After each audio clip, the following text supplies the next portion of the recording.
Коронавирус был официально объявлен всемирной пандемией, и многие во всем мире ищут руководства.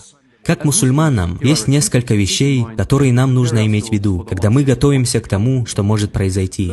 Во-первых, не паникуйте. Паника только усилит страхи и снизит нашу способность эффективно реагировать на ситуацию. На самом деле мы видели множество случаев, когда паника приносила больше вреда, чем пользы, когда люди опустошают полки в супермаркетах и скупают все товары для себя. Эти действия являются не только очень эгоистичными, но и считаются греховными в исламе. Будьте готовыми. Хотя и важно избегать паники, это, однако, не означает, что мы не должны предпринимать необходимые меры предосторожности. Как пророк, саллаллаху алейхи вассалям, учил нас, что по сути напоминает нам о необходимости принимать необходимые меры и в то же время полностью уповать на Аллаха.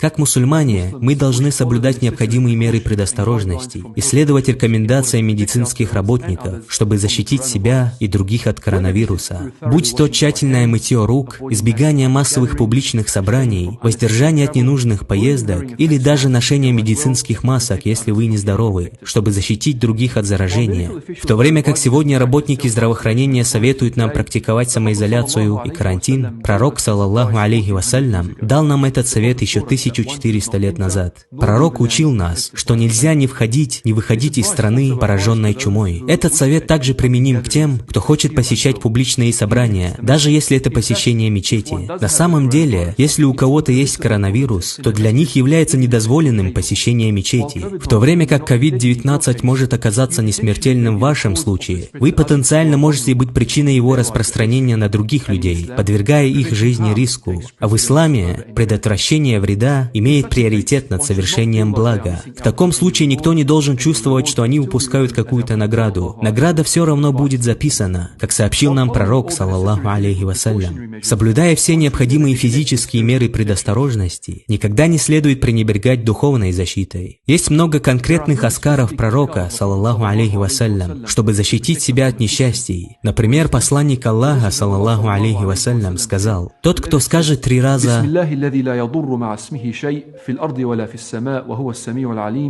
того не постигнет его нежданная беда до самого утра, а тот, кто произнесет их утром 3 раза, того не постигнет его нежданная беда до самого вечера».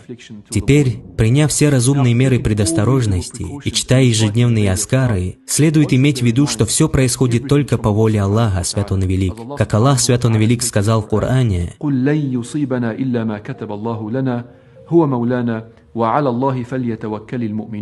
«Скажи, нас постигает только то, что предписано нам Аллахом.